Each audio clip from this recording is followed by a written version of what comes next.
Bismillahirrahmanirrahim. Assalamualaikum warahmatullahi wabarakatuh. Alhamdulillahirabbil alamin wassalatu wassalamu ala sayyidina Muhammadin wa ala alihi washabihi ajma'in, amma ba'du. Para jamaah yang berbahagia, pada suatu ketika saya menyampaikan materi dan di saat tanya jawab ada seorang bertanya tentang hadis di mana dari penggalan hadis itu bisa diambil kesimpulan bahwa dilarang mengganggu orang yang sedang sholat. Namun banyak kita jumpai kuliah atau tausiah yang dilaksanakan setelah sholat, sementara masih ada jamaah-jamaah lain yang baru melakukan sholat. Lalu bagaimana sikap kita terhadap pesan yang ada dalam hadis ini?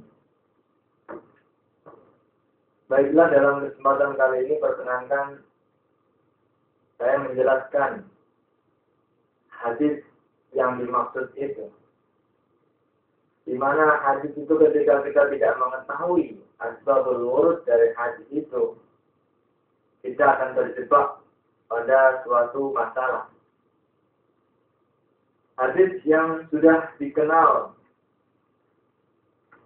bagaimana yang kita ketahui yang diriwayatkan oleh Abi Sa'id Al-Khudri radhiyallahu an qala idza Rasulullah sallallahu alaihi wasallam fasama'ahum yajharuna bil qira'ah wa hum fi kubatil lahum fakasafa sutur wa qala ala inna kullukum manaju rabbih fala yu'dina ba'dakum ba'da wala yarfa'na ba'dakum ala ba'din bil qira'ah aw qala bis shalat. Hadis ini yang selama ini dipahami orang bahwa dilarang mengganggu orang yang sedang sholat dengan bacaan Quran. Tetapi alhamdulillah pada kesempatan pada bulan Ramadan ini Allah memberikan saya sedikit ilmu. Ternyata yang dimaksud di situ bukanlah mengganggu orang yang sedang sholat dengan bacaan qiraah.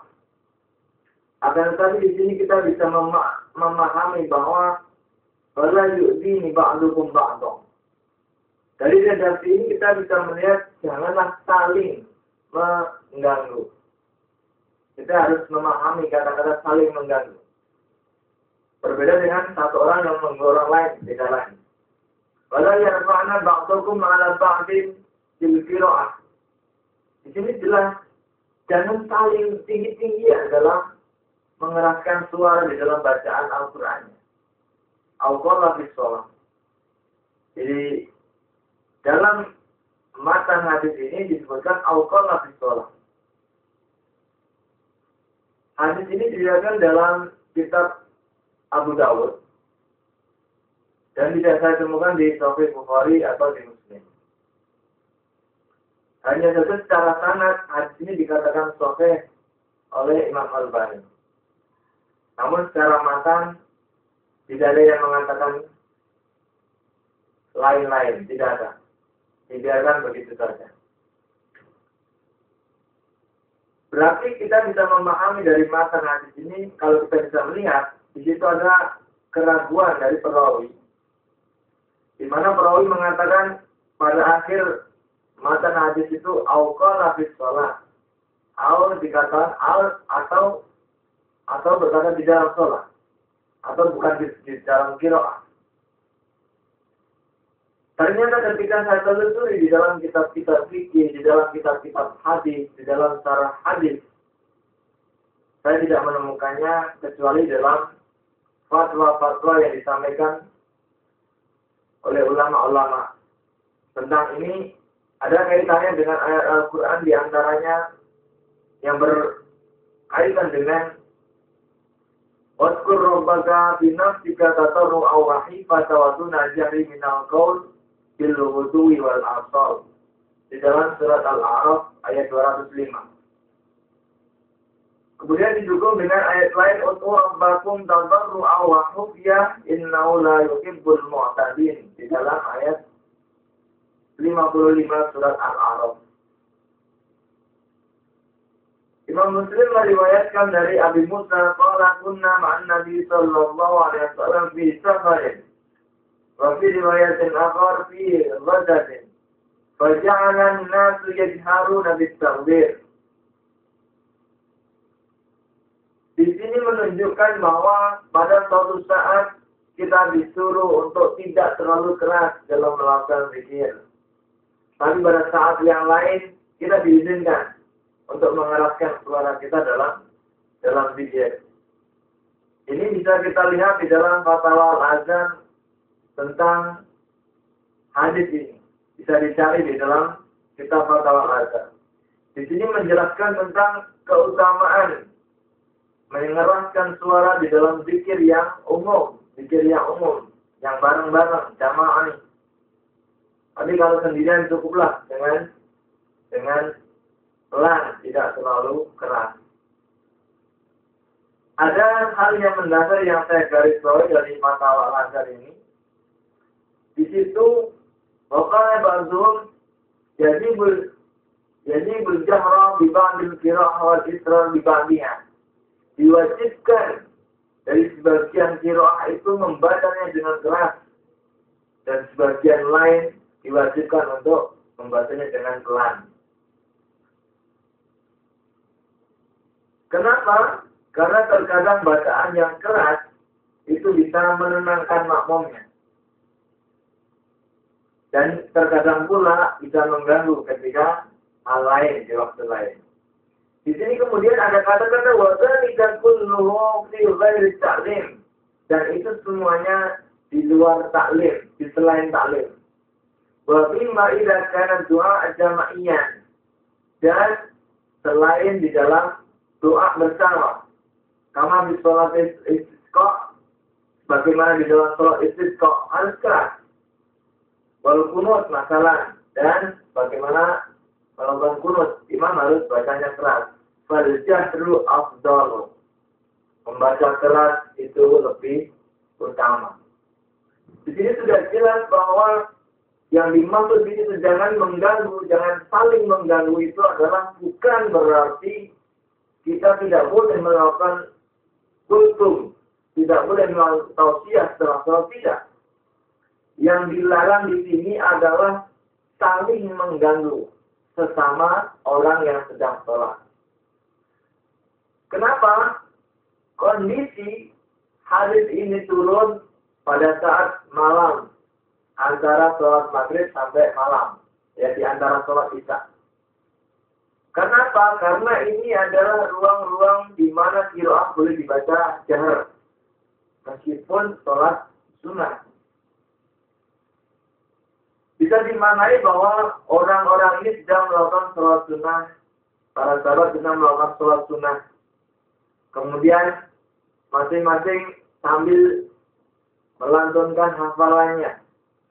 Lalu dibacanya lah dia keras-keras. Temannya yang sholat yang di sebelahnya juga dibaca keras, temannya lagi yang di sebelahnya juga keras. Kemudian seolah-olah saling bersaing, saling melakukan sekeras-kerasnya. Dan ini secara otomatis ini akan terganggu konsentrasi masing-masing. Karena ketika kita sama-sama misalkan saya membaca surat Al-Baqarah dari awal, teman saya dari Al-Baqarah dari awal juga dan sebagainya. Jadi nanti kita terjadi masalah di sini. Maka di sini kemudian turunlah hadis di mana, janganlah saling mengganggu di antara kalian. Karena kalian itu berhadapan kepada Allah. Nah, lalu bagaimana kalau misalkan kuliah atau kultum setelah sholat? Dalam fatwa Al-Azhar ini sudah jelas bahwa itu diperbolehkan. Bagian ulama memperbolehkan itu. Bagaimana dasarnya yang dinukil dari Ibnu Abbas.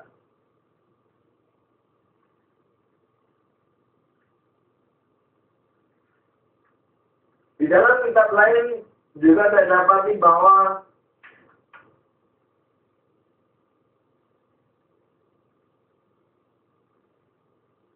ويستحب أن يقرأ في الصوم من القرآن في تهجد فإن النبي صلى الله عليه وسلم كان يفعله وهو محير بين الجهر بالقراءة والأسرار. Di dalam tahajud, Nabi itu memilih posisi antara jahar dan sir, antara pelan dan tinggi, jadi setengah, tidak terlalu keras, juga tidak terlalu sepi. Kalau ibaratnya sepi itu kita melakukan sholat asar, sepi yang suaranya. Kalau sholat maghrib jahar berarti keras. Nah, tapi kalau sholat lain ini Nabi melakukannya di antara itu. Fa'inkan al-jahru iltaqalau bil-qira'ah au bihadrati ma yastami'u qira'atuhu au yang tahu biha berjaru afdal. Namun, apabila jangan mengeraskan suara itu menjadikan manfaat bagi orang lain atau bagi makmum yang lain, maka membaca keras itu lebih utama. Di sini bisa kita ambil bahwa yang dimaksud mengganggu di sini bukan melakukan tausiah, bukan melakukan membaca Quran, kemudian ada orang sholat, kita harus berhenti Quran, tidak. Ini yang dimaksud dengan nada-nada yang mungkin akan mengganggu kesempatan orang melakukan sholat. Jadi, hadis ini masalah dalam pembacaan antara jahar dan asrar, atau antara keras dan tidak keras.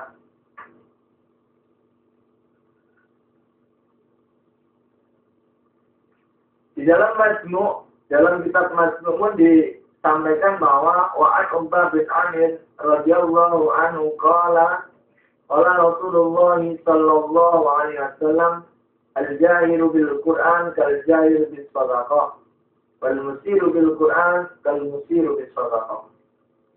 Orang yang terang di dalam Al-Quran, orang yang baca keras di dalam Al-Quran, itu seperti orang yang melakukan sedekah secara terang-terangan. Dan orang yang mengecilkan suaranya atau merahasiakan suaranya di dalam bacaan Al-Quran, itu sama juga dengan orang yang menyembunyikan sedekahnya. Maksudnya melakukan sedekah secara sembunyi. Rawahu Abu Dawud wa Tirmidzi. وعن أبي سعيد رضي الله عنه قال اعتكف رسول الله صلى الله عليه وسلم في المسجد فسمعهم يجهرون بالقراءة فكتب الستر. Di sini kita sudah bisa mendapatkan fasama'ahum, mendengar mereka, bukan mendengar satu dari mereka, tapi mendengar mereka. Yajharuna, sama-sama mengeraskan suara bil qiraah di dalam bacaan Quran. Maka sama sister. Kemudian Nabi menengok keluar. Karena Nabi waktu itu posisinya sedang iktikaf. Bukan mengganggu Nabi. Ya, Nabi tidak merasa terganggu dengan itu. Tapi janganlah kalian saling mengganggu di antara kalian sendiri. Waqala, lalu Nabi bersabda, ala inna kullukum mana jurabbih, fala yu'dina ba'dukum ba'du. Wala yarfa' ba'dukum 'ala ba'din bil qira'ah. Ini jelas sekali. Janganlah kalian saling mengganggu di antara kalian. Dan jangan pula lah kalian saling keras-keras. Ya, ibaratnya kalau orang kita bacanya keras, tambah keras, bersaing dalam keras-kerasnya suara itu dilarang. Al-qala fi shalah. Ini ada dua kemungkinan. Kemungkinan para sahabat itu sedang melakukan tadarus. Dan kemungkinan kedua, sahabat ini sedang sholat sunnah yang diperbolehkan untuk jar. Rawahu Abu Daud isnadin sahih.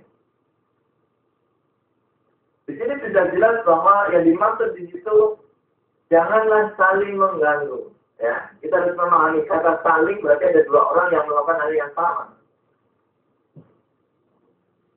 Satunya sholat sunnah, satunya baca Alif Lam Mim Tanzil misalnya, kemudian satunya lagi baca Al-Baqarah. Ini keras. Ini kalau dua orang.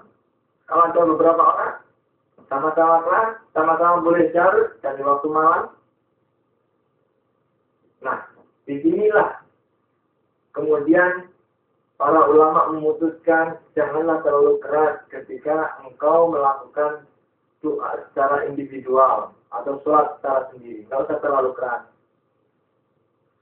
Kecuali ketika jamaah dan engkau menjadi imam. Maka keras itu lebih utama.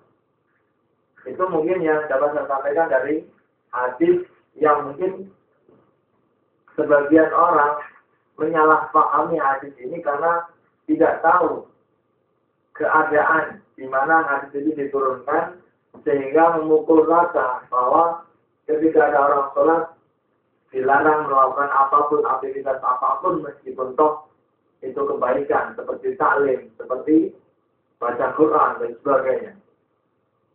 Itu mungkin yang menjadi kajian pada kali ini yang dapat saya sampaikan. Semoga ini mendapatkan ridha dari Allah Subhanahu wa Ta'ala dan menjadikan kita mendapat ilmu sehingga kita bisa melakukan sesuatu dengan dasar yang jelas tanpa harus menyalahkan hadis ataupun ayat-ayat yang lain. Itu kiranya bila itu hidayah. Assalamualaikum warahmatullahi wabarakatuh.